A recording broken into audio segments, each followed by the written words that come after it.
Hi, welcome to Classic Guitar Rock. This is a video that I've been working on for 20 years, okay? And I want to take a minute and talk about Kiss. It's their End of the Road tour, supposedly. They've had final tours before. They're kind of like The Who, right? They never quite quit, right? And so there's been press about the End of the Road tour and you know some things with that. There have been recent spats between Ace and Gene and Paul and the typical Kiss soap opera that's been going on for the last 20 years. But I think I can talk about this objectively because I was never a Kiss fan. I mean, I never really was into Kiss. And from a purely, musical standpoint, I have some pretty strong opinions about Kiss. In fact, I have a video that I put out probably 4 years ago, the 5 most overrated bands, and Kiss is one of those, right? But as I think about Kiss, it's an interesting position that I have about Kiss. On the one hand, I think they're very overrated. I think they are not great musicians, not great singers, not great instrumentalists. They're just not good. Okay, from a strictly musical standpoint, they are mediocre at best.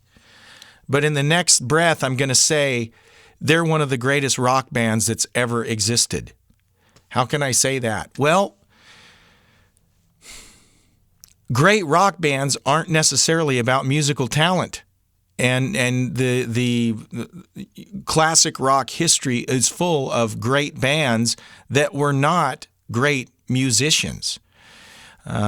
It's a certain amount of it is being in the right place at the right time. A certain amount of it is things, the intangibles, right? Things outside of actual musical ability. So you have to factor in looks and gimmick and stage presence and everything else. It's part of the total package.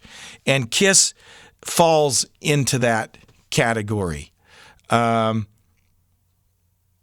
Musically speaking, not very good. Paul's not a great vocalist. Gene's not a great vocalist. And for whatever reason, people just think Ace was awesome. Ace is mediocre. And Peter Criss was just not very good. Okay? But these were a bunch of individuals, and let's be honest, it was Gene and Paul that had the drive and the perseverance to become very successful.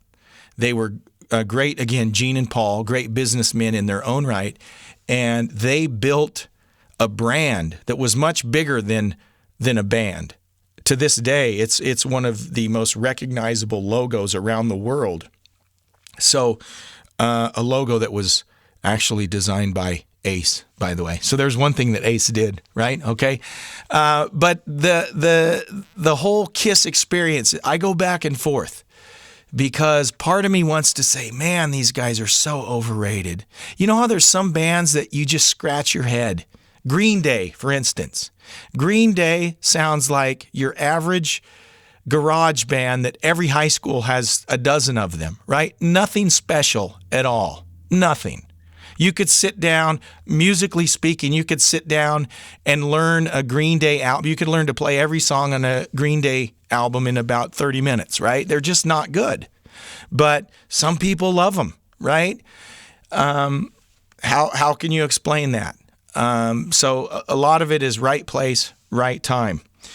Kiss, though, where the way Kiss is different than a Green Day or even a Motley Crue, who I squarely put in that camp that is just not that good, right?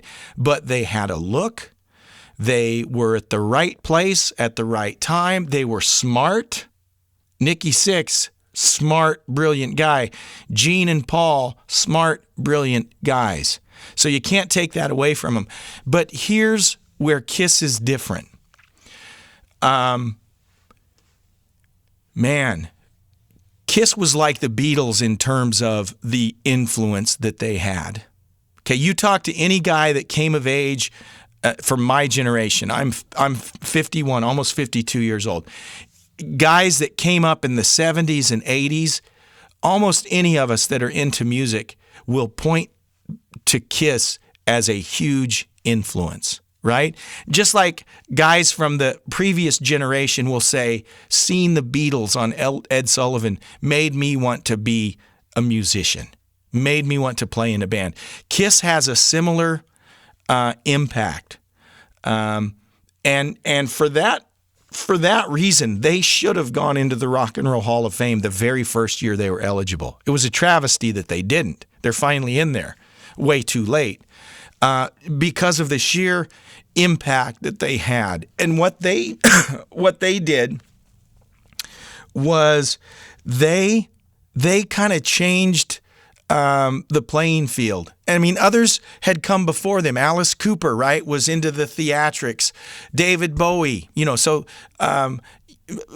Kiss wasn't the first to get into the show and the makeup and all of this, but they took it to a new level and they took it to the masses and they made it. They talk about the Kiss Army in the 70s. I mean, those of us that remember it and were alive, Kiss was huge. I mean, they had a made-for-TV movie, right? Kiss Meets the Phantom of the Park. Worst movie ever. But we all watched it, right? We all would watch the Paul Lynde show or whatever variety, the Merv Griffin show, if Kiss was going to be on it. They were just that iconic. And so for that reason alone, absolutely, they are one of the greatest bands in the history of classic rock. And they weren't good musicians, right? They didn't have great songs. But man, you got to give them credit for what they did. Now, here's a few things that I want to jump in and talk about in terms of things that have happened recently. And the fanboys always argue with me on this, right? It's not Kiss without Ace and Peter. Well, Ace and Peter were losers. Okay, they couldn't function, and if I get this sentimentality, whatever you want to call it. If you're sentimental about Chris and or Peter and Ace, I get it, right? But from a musical standpoint, Tommy Thayer is 5 times the guitar player Ace is, and Eric Singer is 10 times the drummer Peter Criss was. So everyone slams Tommy and Eric because they're not original, but they play way better than the originals do, right? So if you go and see them now, other than Paul's terrible vocals, they're going to sound better than they would have sounded in their heyday with Ace and Peter. Because Tommy and Eric are just several levels above Peter and Ace. It's just a fact, right? They're just better. Now, one of the things that's been happening recently about this End of the Road tour, and you've, I'm sure, seen it, that Peter's lip syncing and all of this stuff, and Eddie Trunk. I love Eddie Trunk, by the way. I see some people that badmouth Eddie Trunk. I love Eddie Trunk, and I love Eddie Trunk because he's a normal guy, and I think he kind of speaks for a lot of us in terms of what us as fans like. And he's been on this kick about bands that sing to tracks, and I tend to agree, right? And there are video clips out on YouTube where it's obvious that Paul Stanley is lip syncing. He's 10 feet away from the mic and you hear the vocal, right? I get that. But on the other hand, I don't think anyone at the show cares, right? You go to a Kiss concert for the experience. You're not there to see a professional vocal performance, right? And I think everyone, you go there for the fire and the explosions, okay? And the good time. So I get that. I get Eddie Trunk's point. Hey, if I'm paying money to see a show, I don't want them lip syncing. I get that too. But with Kiss, It's about the experience. It's about the bombast. It's about the show. So I don't really have a problem with it. And you know what? Over the years, as I've listened to interviews, and I'm biased, right? I like Paul Stanley. I do. I've listened to his audiobook. I've seen interviews with him. I like him. To me, he seems like a straight up guy. Now, some people might not like him. Gene's kind of a jerk, comes off as a jerk, but I also kind of like him, you know? Ace and Peter they had to get rid of those two guys. You know, all you have to do is read the accounts. Those guys were so messed up and couldn't even function. Ace wouldn't, you know, at any given time, and Tommy Thayer was back with them way back then as their tour manager. He'd have to be prepared and dressed up and ready to go in case Ace didn't show up. And that happened on several occasions where it was the very last minute that, Ace stumbles in all messed up in the nick of time to play his show. And you understand, as a business, you can't allow that to go on. And so there's all this negative stuff around Paul and Gene, and that the band's not legit without Peter and Chris, or Peter and Ace. It's all crazy, right? So what's my point here? My point is Kiss is the world's greatest mediocre band. Okay, musically, just mediocre. But their impact is huge, and you can't deny that. They should have been in the Rock and Roll Hall of Fame the very first year that they were eligible.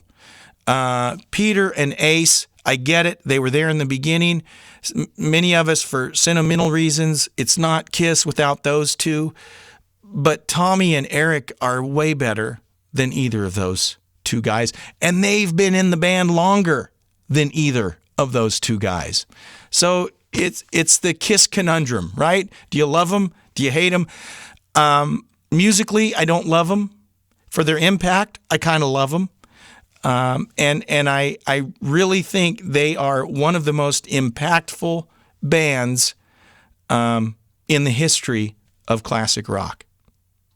Thanks for watching. What do you think? Let me know. I'd love to hear your comments. Tell me I'm full of crap. Tell me you agree. If you haven't subscribed yet, click that subscribe button, and we'll see you next time. Bye-bye.